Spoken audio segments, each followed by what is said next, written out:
Muy bien, estamos comenzando ya con nuestra segunda lección. Vamos tomando nuestro lugar.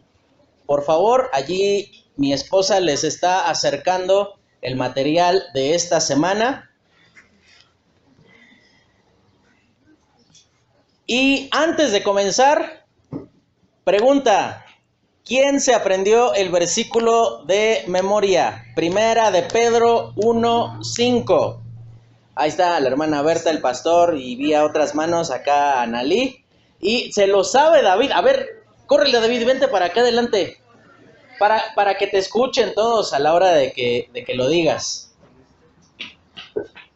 Mira, súbete a la sillita y dilo, sale. Primera de Pedro 1:5. Primera de Pedro 1:5. Dinos el versículo que te aprendiste. Que sois guardados. Que sois guardados por el poder de Dios mediante de la fe para alcanzar la salvación que está preparada para ser manifestada en el tiempo postero. Muy bien, vamos a darle. Y estos son los momentos en los que debe usted sentir santa vergüenza si no se lo aprendió. Si un niño de... ¿cuántos años tienes? ¿8? De 8 años lo aprendió, evidentemente usted con mucha mayor facilidad lo debe de haber memorizado. Entonces vamos a repetir todos juntos el versículo de la semana pasada. Decíamos que creemos en la eterna seguridad de nuestra salvación por medio de la fe. Y dice vamos a repetirlo, Primera de Pedro 1:5. Que sois guardados por el poder de Dios mediante la fe, para alcanzar la salvación que está preparada para ser manifestada en el tiempo postrero. Primera de Pedro 1:5. Algo que no dijimos es que vamos a premiar también la diligencia de aquellos que memoricen regularmente los versículos. Es un versículo a la semana, no es demasiado. Ahora, vamos a comenzar con la lección de este día y ahí ya recibió su material y dice: 2. Creemos que la iglesia es el medio para cumplir el propósito de Dios en el mundo. La serie se llama Esto somos, esto creemos. ¿Y por qué justamente consideramos que de las principales, de las elementales cosas que cada uno de nosotros debe de tener en cuenta es acerca de la iglesia? Esto lo vamos a ir entendiendo y va a aparecer la primer diapositiva allí. Y ahí acabamos de leer el versículo. Creemos que la iglesia es el medio para cumplir el propósito de Dios en el mundo. Pasamos a la que sigue y allí vamos a ver el principio para recordar. Dice allí: al momento de ser salvos, somos insertados en el cuerpo de Cristo, en la iglesia. Por medio de ella se cumple el propósito de Dios en el mundo, dando testimonio de la verdad y modelando una forma de vida totalmente diferente a la del mundo en el que vivimos. Y ahí están resaltadas algunas palabras que dice, en primer lugar, dice que somos insertados. Es decir, que nosotros somos colocados dentro. El cuerpo de Cristo de por sí existe porque ha sido creado por Dios, que es la iglesia. Pero después dice que el propósito de Dios es que estemos dando testimonio. La iglesia no es el edificio, la iglesia no es un cartel que se cuelgue en la parte de afuera de la iglesia o que se pinte en una barda. La iglesia la conformamos todos y cada uno de nosotros. Y vamos a hacer un ejercicio a lo largo de este día. Y mírenme acá, y vamos a hacer así: extienda sus brazos hacia adelante. Y vamos a hacer, en primer lugar, vamos a decir así: tú eres la iglesia, él es la iglesia, la vemos hacia los lados, yo soy la iglesia. Entonces, cada que yo diga vamos a hacer nuestro ejercicio, lo vamos a hacer así, es, tú eres la iglesia, él es la iglesia, yo soy la iglesia. A eso es a lo que vamos a referirnos. Tú eres la iglesia, porque tú has sido comprado por la sangre de Cristo. Él es la iglesia, porque en él habita el Espíritu Santo de Dios. Yo soy la iglesia, porque yo fui comprado por la sangre de Jesucristo y por medio de ello fui insertado dentro de la iglesia. Y en último lugar dice, modelando una forma de vida totalmente diferente. Esa palabra modelando nos hace pensar en que hay un ejemplo a seguir. Y eso es lo que tan ansiosamente busca este mundo en el cual nos encontramos. Tener personas que sigan un ejemplo, que marquen un ejemplo y que sean algo digno de imitar. Pasamos a la siguiente diapositiva y ahí surge la primera pregunta. ¿Cuál es el propósito de Dios para el mundo? Si decimos que por medio de la iglesia se cumple el propósito de Dios en el mundo, primero debemos de entender cuál es ese propósito de Dios en el mundo. Les aclaro, lo que aparece aquí, eso es lo que ustedes tienen que completar allí en su material. Eso que dice que todos se repite en las 4 lineecitas, ¿sale? O si lo quiere poner así grande como yo, que soy medio flojo, entonces lo puse así una sola vez en grande. Dice en primer lugar, ¿cuál es el propósito de Dios en el mundo? El primero dice que todos sean salvos. Si me van a ayudar a leer ahí algunos versículos, entonces los vamos a repartir. El primer versículo lo va a leer la hermana Berta, primera de Timoteo 2:4. El segundo versículo lo va a leer Analí, Hechos 17:30. El tercer versículo lo va a leer la hermana Udelia, Mateo 16, 24 y 25. Y el cuarto versículo lo va a leer la hermana Elisa, Marcos 12, 29 y 30. Ahora, mientras van buscando sus versículos, ¿por qué decimos que todos? Todos tienen que formar parte de la iglesia. El deseo de Dios es que así sea. El deseo de Dios es que nadie tenga que pasar por el proceso de ser condenado al infierno a causa de no haber creído en Cristo. Esta cuestión que todos significa que es un ofrecimiento de Dios para todo el mundo, pero al mismo tiempo es un mandato. Aquí Dios no está pidiendo opinión y en realidad en ningún momento de lo que la Escritura enseña, Dios pide opinión de qué te parece si lo hacemos de este modo. Está establecido de una forma determinada y así se habrá de cumplir. Entonces leemos el primer versículo que es primera de Timoteo 2:4 y ahí vamos a ver cuál es el propósito de Dios en el mundo, que todos sean salvos. Lo leemos, hermana, por favor, fuerte.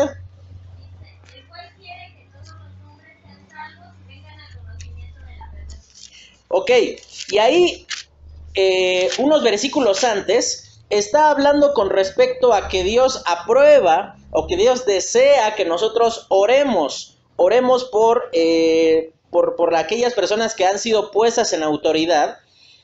Y tan solo el concepto que presenta allí Pablo, que ores por tus autoridades, recuerde quién estaba gobernando o quién tenía el dominio del lugar donde se encontraban en aquel momento.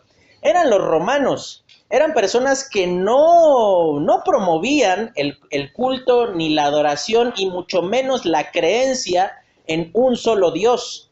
Imagínense lo complejo que era para los que escuchaban que le decían, ora por aquel que te está persiguiendo, ora por aquel que se opone a tu creencia, ora por aquel que a lo mejor te ha lastimado, ha hecho algo en contra de tu familia. Aún así, ora por él.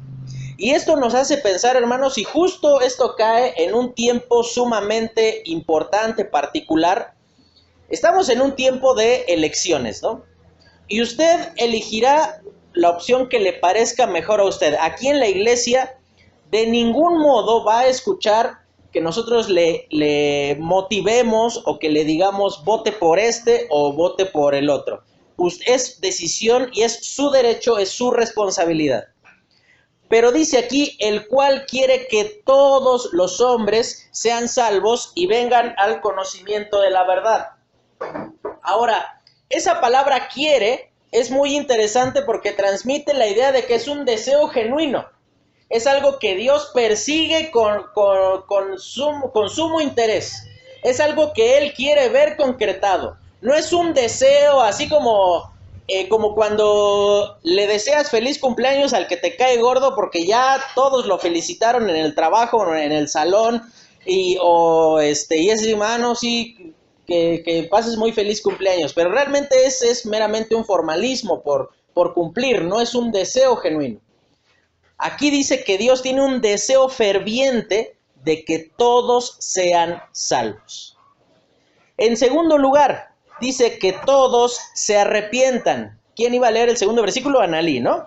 Lo lees fuerte, por favor. Hechos 17:30. Pero Dios, habiendo pasado por alto los tiempos de esta ignorancia, ahora manda a todos los hombres en todo lugar que se arrepientan. Ahora, ahí Pablo está en una situación muy particular. Él se encuentra en un lugar en el que el conocimiento de Dios no era algo ajeno a quienes le escuchaban. No estaba en medio de personas que nunca habían escuchado la palabra de Dios, sino por el contrario. Va cruzando allí el apóstol Pablo por la ciudad de Atenas y se encuentra un altar que decía al Dios no conocido. O sea, imagínate, por si teníamos el Dios del pasto, el Dios de la pared, el Dios del cielo, el Dios del sol, pero si nos faltó algún Dios, igual le hacemos su altar. Y a través de eso, el apóstol Pablo les dice lo siguiente: Dios ha pasado por alto la ignorancia de estos tiempos. Esa frase pasar por alto no significa que Dios desconocía que los hombres habían sido desobedientes a su mandato. No indica que Dios había dicho, bueno, yo me hago como que no sé lo que está pasando, pero ustedes ahí hagan lo que quieran. Ahí habla de la paciencia de Dios, del amor paciente, constante de Dios hacia nosotros.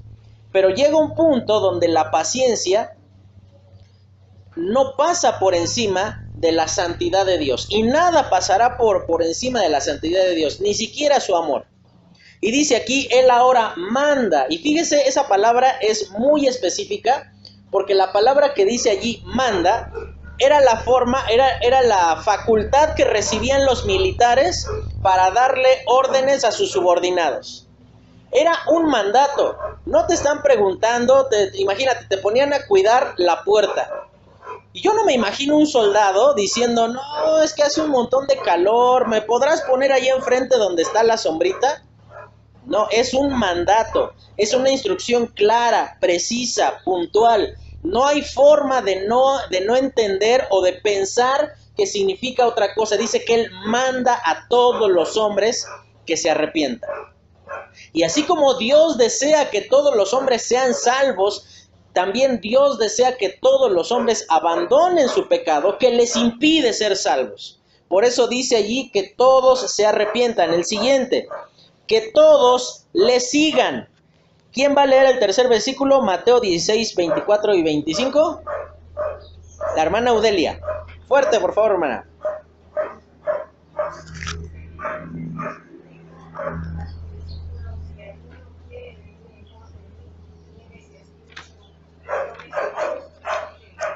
Ok. Perdón, discúlpeme. 24 y 25. Porque todo el que quiera salvar a su vida, la perderá, y todo el que pierde su vida por causa de mí, la hallará. Ahora, aquí el Señor Jesucristo está presentando una exigencia, no está presentando un deseo. Él está diciendo, yo requiero que todo aquel que me quiera seguir, dice lo siguiente, si alguno quiere venir en pos de mí. Aquí menciona qué es lo que debería de ocurrir con aquellos que deseen seguirle. Dice, tome su cruz cada día. ¿Cuál era el destino o el fin de un crucificado? Pues morir. Uno tomaba una cruz porque sabías que ibas a morir. Porque en ese momento abandonabas tu voluntad y todos tus diversos planes y reconocías que estabas muriendo a tus propias intenciones o a lo que tú quisieras lograr con tu vida. Dios exige de este mundo que todos le sigan. todos amamos a un Dios que es un corazón enorme, ¿no? Que es solo amor, bondad y felicidad a nuestra vida. Pero nos resulta difícil cuando tenemos que reconocer que también ese Dios amoroso es un Dios justo, severo, que Él no se anda con medias tintas, que andamos con Él o no andamos con Él. Y Él dice, todo aquel que quiera venir en pos de mí, dice, tome su cruz cada día y siga. Pero después dice la razón, dice, porque todo aquel que quiera salvar su vida, la perderá. Es decir, todo aquel que pretenda seguirme, pero al mismo tiempo pretenda cumplir con sus propios planes, en lugar de cumplir con los míos, va a perder su vida. Va a vivir en la insatisfacción, dice, pero todo aquel que pierda su vida por causa de mí, la hallará. Ahora, es importante aquí aclarar, ¿perder ante quién? Ante Dios no, porque nunca es una pérdida. Porque uno no pierde nada si sabe dónde está. Porque uno no pierde su vida desaprovechándola y tirándola a la basura si la ha colocado en el lugar correcto. Y dice aquí, y todo el que pierda su vida por causa de mí, la hallará. Ese va a disfrutar de verdadera satisfacción. Ese de verdad va a cumplir con mi propósito. Ese va a tener una vida plena. No el que anda probando por la vida a ver qué pasa y a ver qué sale, sino aquel que me sigue decididamente y que hace lo necesario en ese proceso de seguirme. Y el último, dice que todos le amen. Marcos 12, 29 y 30. Hermana Elisa. Mandamiento de todo el pueblo Israel. El Señor nuestro Dios, el Señor uno es, que amarás al Señor tu Dios con todo tu corazón, con toda tu alma, y con toda tu mente, y con todas tus fuerzas. Este es el principal mandamiento. Ok, muchas gracias, hermana. Ahora, a lo mejor suena bastante egocéntrico a nuestros oídos decir, es que yo quiero que todos me amen. Porque eso es imposible, ¿no? Evidentemente habrán personas a las que no les somos lo suficientemente agradables como para desear estar con nosotros, o no nada más estar con nosotros, siquiera para tolerar nuestra presencia. Esto no significa que Dios sea un Dios egocéntrico, que esté afanosamente buscando la aprobación de todo el mundo. Él no necesita la aprobación, Él no necesita de mi amor.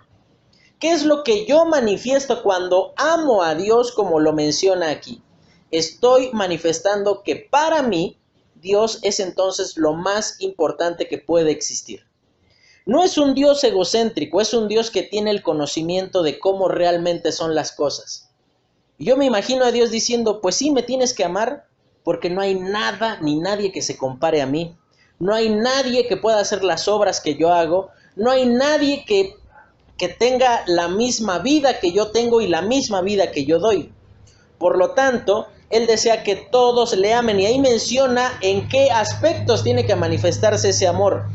Dice allí, y amarás al Señor tu Dios con todo tu corazón, con toda tu alma y con toda tu mente y con todas tus fuerzas. Y por ahí puede sonar medio telenovelesco esto, así de que es que ya me cansé de amar, o sea, esas frases que escuchamos coloquialmente en el mundo, de que es que nadie, no te puedo amar más de lo que ya te amo en este momento, suenan padre, pero perdóneme que rompa su ilusión, son mentira. Porque la única persona en la cual uno puede invertir toda su fuerza, todo su vigor, toda su vida, todo su tiempo para amar, es a la persona de Dios. Porque llegará un punto que las personas que nos aman o a las que amamos, encontraremos cosas que decimos, ay, yo no pensé que, en el caso de los casados, yo no pensé que roncara tan fuerte mi esposa. Entonces encontramos una serie de situaciones allí que consideramos que ya no es tan fácil amar. Pero si usted considera a la persona de Dios, nunca dejará de asombrarnos. Nunca dejaremos de encontrar argumentos para decir cuán asombrosa es la persona de Dios y cuán digno de ser reverenciado como tal. Pasamos a la siguiente diapositiva y ahora vamos a entender pues a los ojos de Dios, ¿qué es la iglesia? Y en primer lugar dice, la iglesia es el cuerpo de Cristo. Y este es el versículo que vamos a memorizar. Me va a ayudar a leer 1 Corintios 12:27, Josué López. Apocalipsis 21:20 me va a ayudar a leer la hermana Raquel, 21:9. Y Damaris me ayuda a leer Hechos 20:28. Comenzamos, dice la primera razón, la iglesia es el cuerpo de Cristo. Leemos allí 1 Corintios 12:27, por favor. Vosotros pues sois el cuerpo de Cristo y miembros cada uno en particular.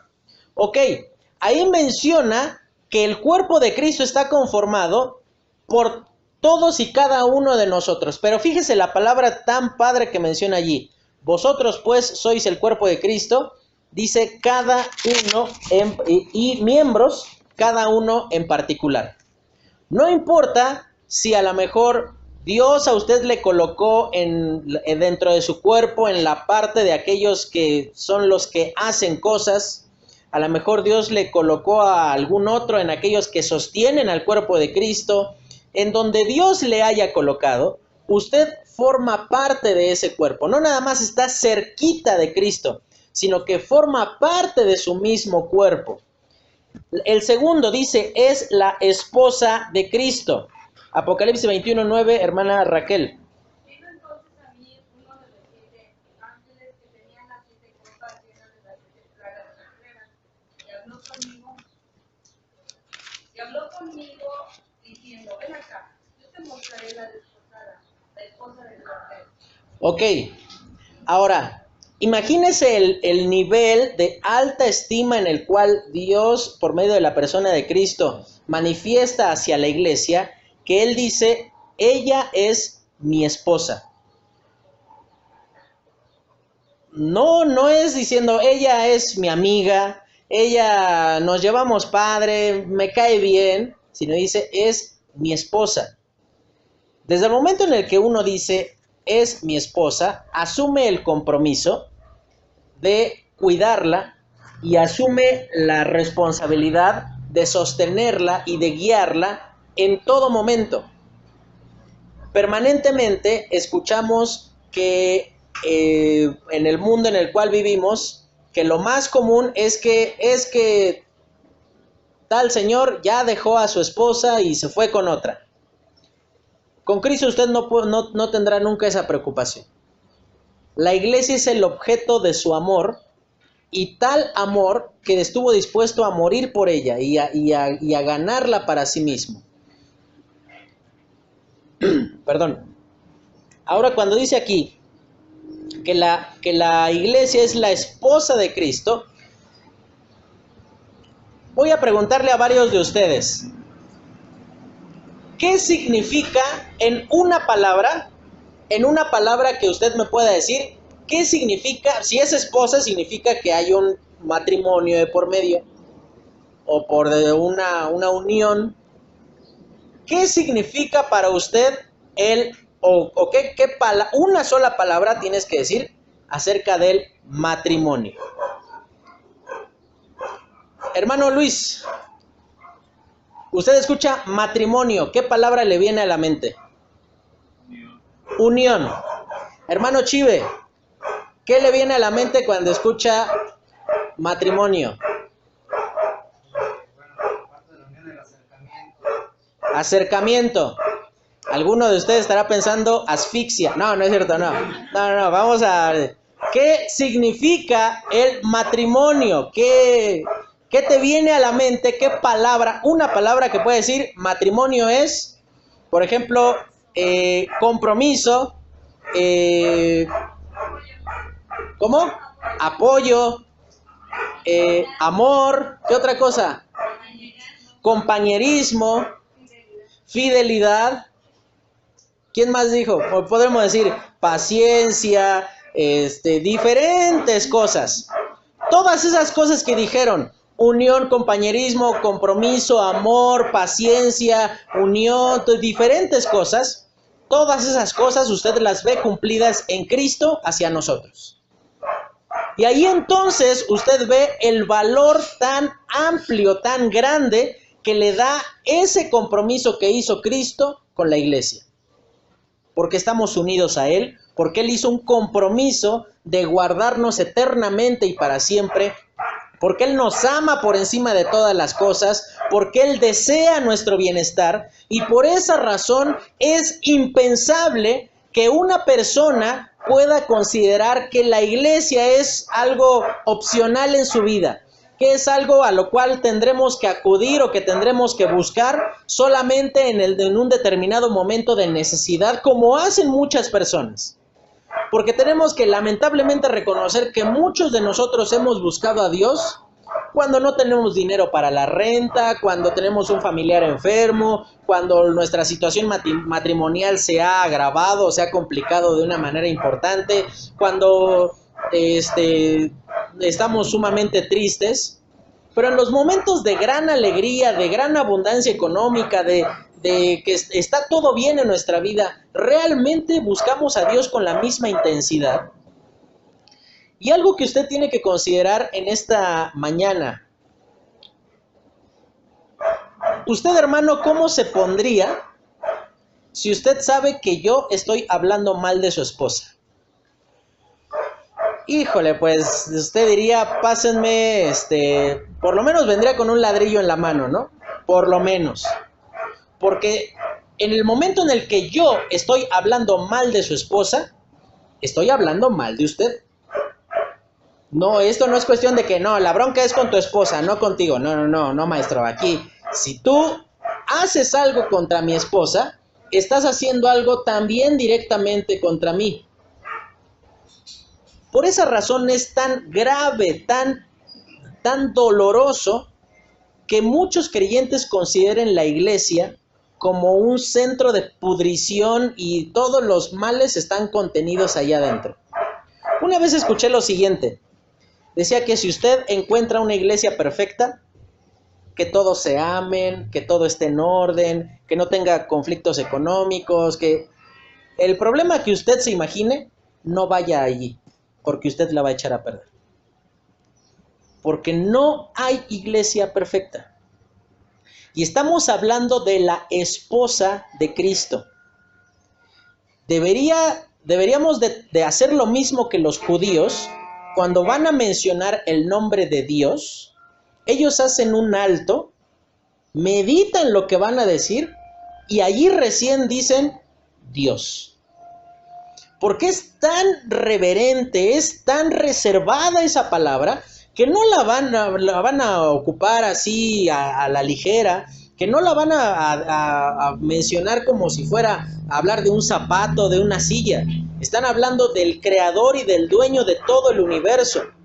Y de la misma manera nosotros tendríamos que considerar en alta estima aquello por lo cual Cristo murió. Y eso lo vamos a ver en el siguiente versículo. Leemos Hechos 20:28.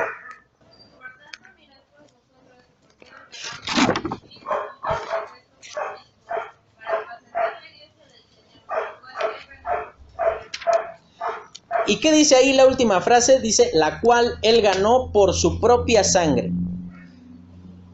La iglesia, podríamos decir de esta manera, es 2 veces de Cristo. Una vez porque Él la creó y la segunda vez porque Él la compró.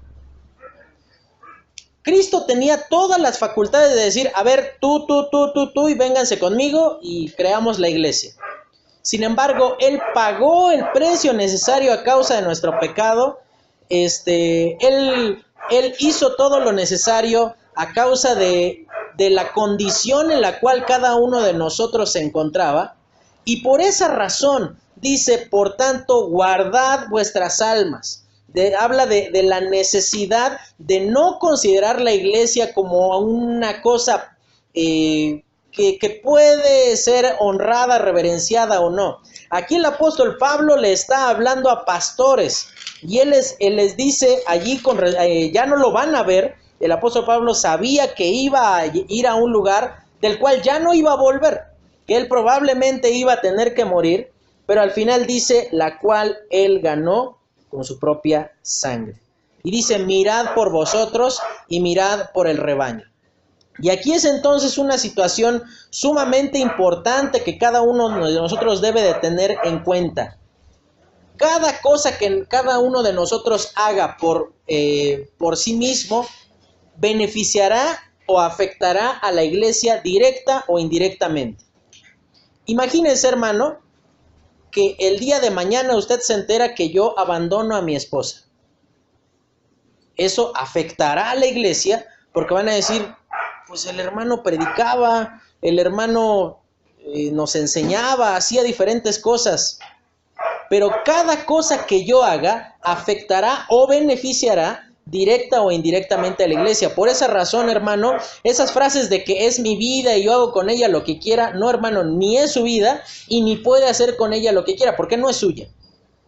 Pasamos a la siguiente y dice, número 3, ¿cómo puede la iglesia lograr esto? ¿Lograr qué? Que todos sean salvos, que todos se arrepientan, que todos le sigan, que todos le amen. Bueno, tenemos 3 cosas para poder lograr esto. En primer lugar, contamos con, y dice ahí, con su palabra.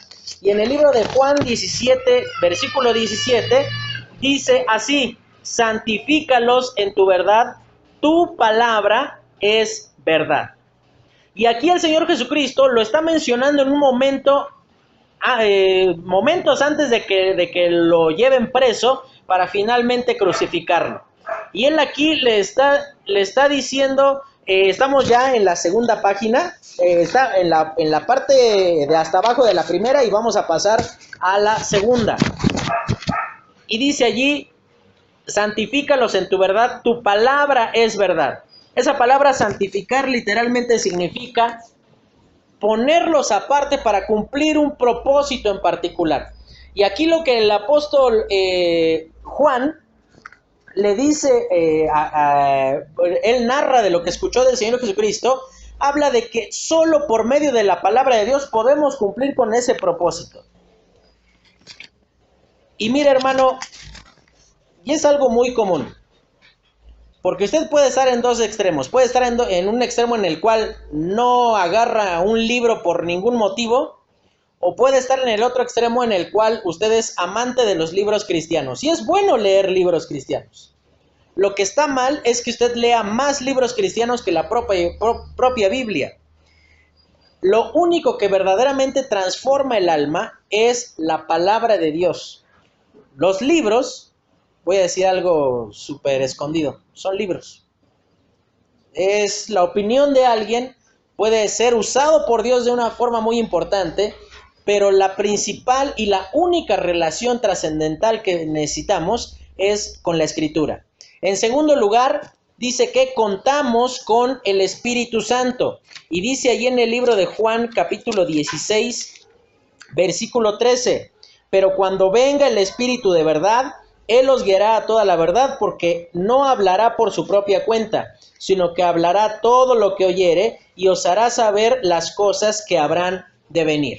Y aquí el mismo Señor Jesucristo, también en un momento cercano a ser crucificado, Él les está diciendo, no los voy a dejar solos. Les voy a dar el poder del Espíritu Santo para que ustedes, en primer lugar, entiendan las cosas que van a ir sucediendo, para que sepan de qué manera tienen que proceder.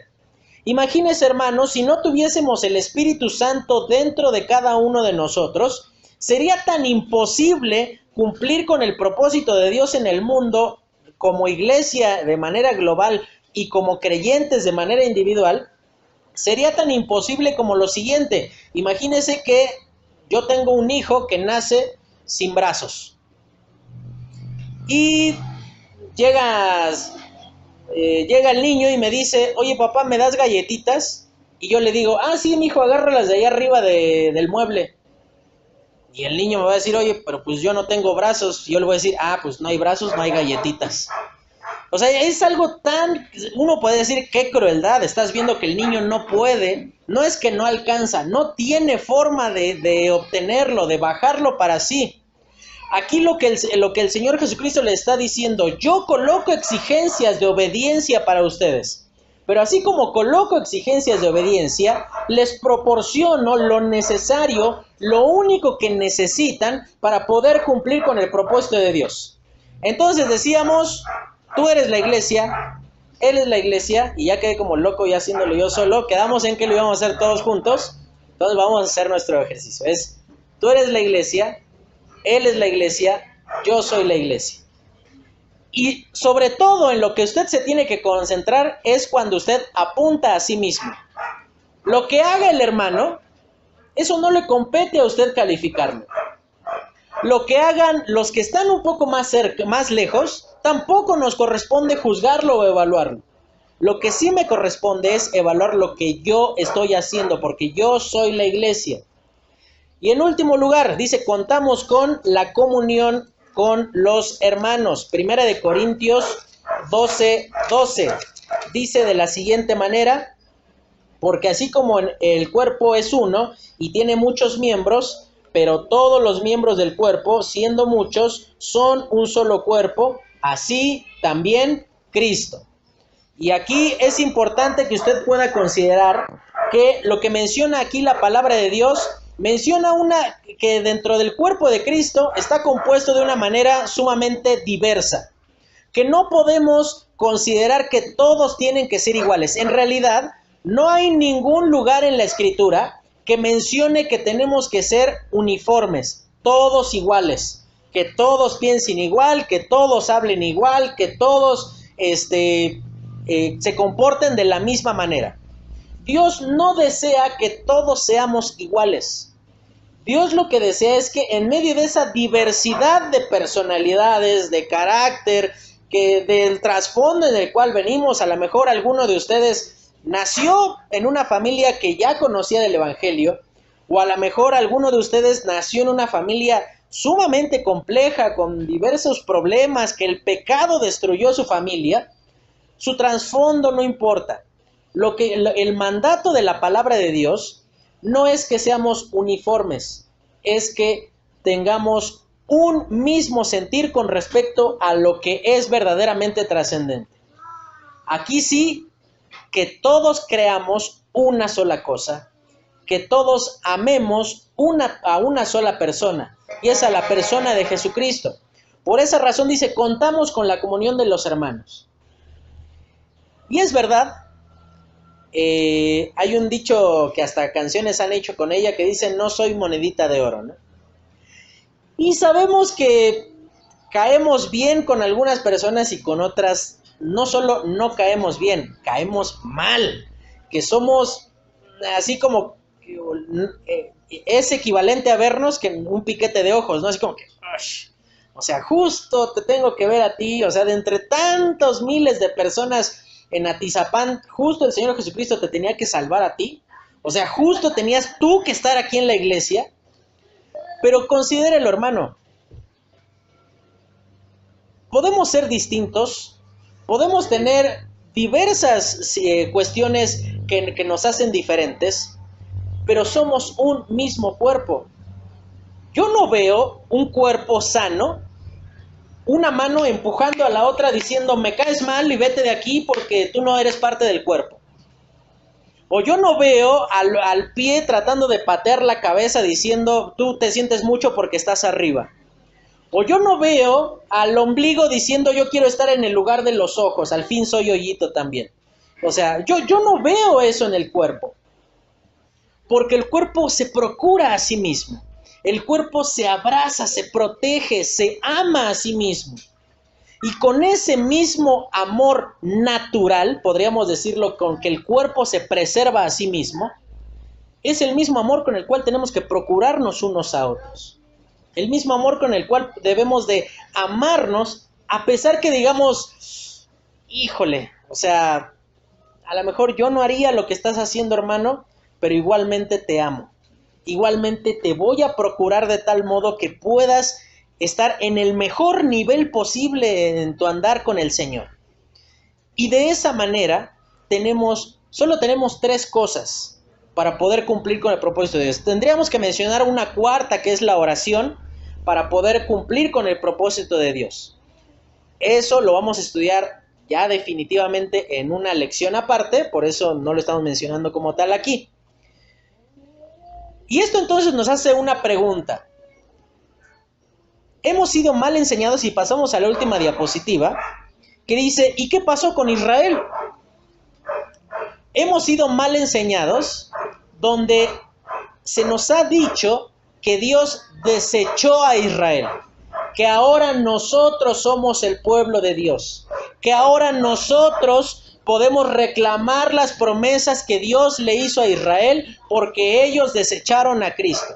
En ninguna manera, no hay nada más equivocado ni más falto a la verdad el hecho de pensar que Dios desechó a su pueblo. Y en primer lugar, ¿qué pasó con Israel? Lo que tenemos que entender, ellos no fueron desechados. Dice en Romanos 11, 1 y 2, digo pues, ¿ha desechado Dios a su pueblo? En ninguna manera. Dios no desechó a su pueblo, siguen siendo el objeto de su amor. Dice en el libro de Deuteronomio que son la niña de sus ojos. El punto más delicado, más cercano al corazón de Dios, no es la iglesia, es Israel. ¿Qué pueblo, hermano, usted me puede decir que ha sobrevivido a que todo el mundo lo ha querido destruir y no han podido? Y nunca van a poder. Y bendito sea el pueblo de Israel, que Dios lo ha dejado como un testimonio en la tierra permanente. Ellos sí pueden decir que Dios los dejó en el mundo para hacer luz a las naciones. La iglesia no. Ellos sí pueden decir que fueron colocados y son el pueblo al que Dios soberanamente eligió de entre todo el mundo. La iglesia goza del privilegio de ahora poder acercarse y poder ser parte del cuerpo de Cristo a causa de la desobediencia de Israel. Es decir, que nosotros estamos comiéndonos el banquete que no fue preparado para nosotros inicialmente, que era para que Israel lo disfrutara y que Israel lo disfrutará en su determinado momento. Y en segundo lugar dice, ellos fueron disciplinados, pero no fueron desechados. Versículo 11 y 12 dice, digo pues, han tropezado los de Israel para que cayesen, en ninguna manera, pero por su transgresión vino la salvación a los gentiles para provocarles a celos.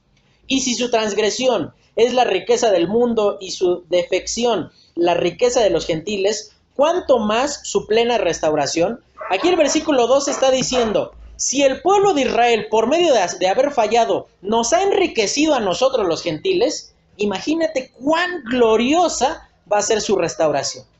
Y llegará un día en el cual ellos van a lamentar, y dice ahí en el libro de Zacarías que mirarán al que traspasaron, dice, y harán lamentación. Llegará un día en el cual van a ver cuánto se equivocaron, cuánto desecharon a la persona de Cristo. Pero Cristo, cuando venga por segunda vez, no, el arrebatamiento no cuenta como un regreso de Cristo, como la segunda vuelta de Cristo. Cuando el Señor Jesucristo venga físicamente aquí a la tierra, ¿sabe a quién va a venir a rescatar y a salvar? A Israel. Razón suficiente para que oremos, y es un mandato de la palabra de Dios que dice, pedid por la paz de Jerusalén. Y se están presentando en nuestro mundo una serie de evidencias que hacen notar que el Señor Jesucristo está pronto a venir.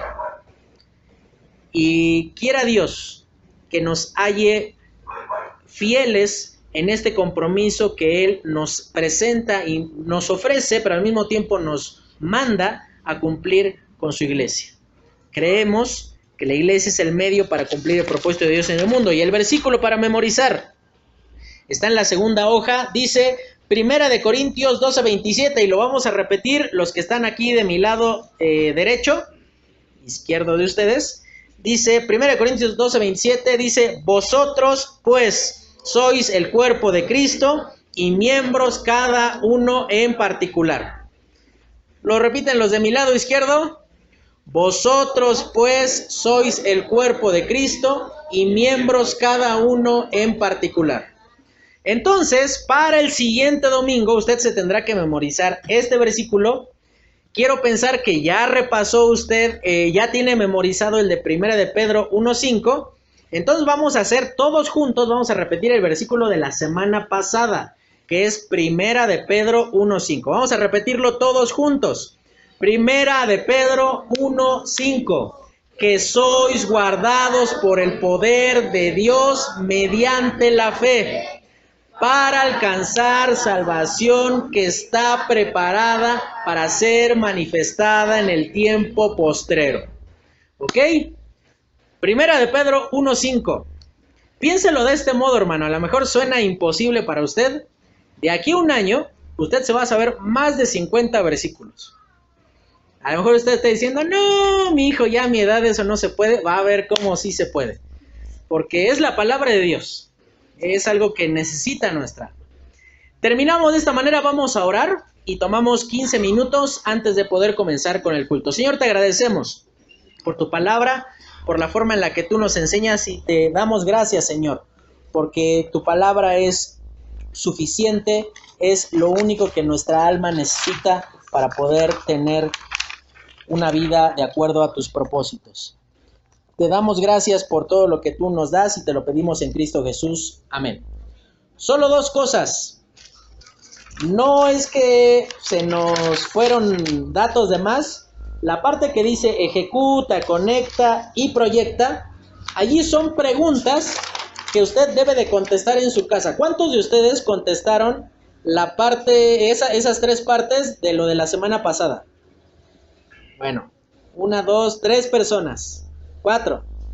Ahora, la idea es que lo contestemos todos. No se preocupe, no le vamos a hacer como en la escuela de, a ver, tráeme todos sus apuntes para calificártelos. Eso es algo que nosotros buscamos, que usted ahora todo lo que escuchó lo baje allá a la práctica. ¿Todos recibieron material? ¿Sí? Ok. Tenemos unos cuantitos de la semana pasada. Si usted lo quiere, se lo puede pedir allá a mi esposa y ella se lo entrega. Muchísimas gracias, Dios le bendiga. En 15 minutos comenzamos con el culto.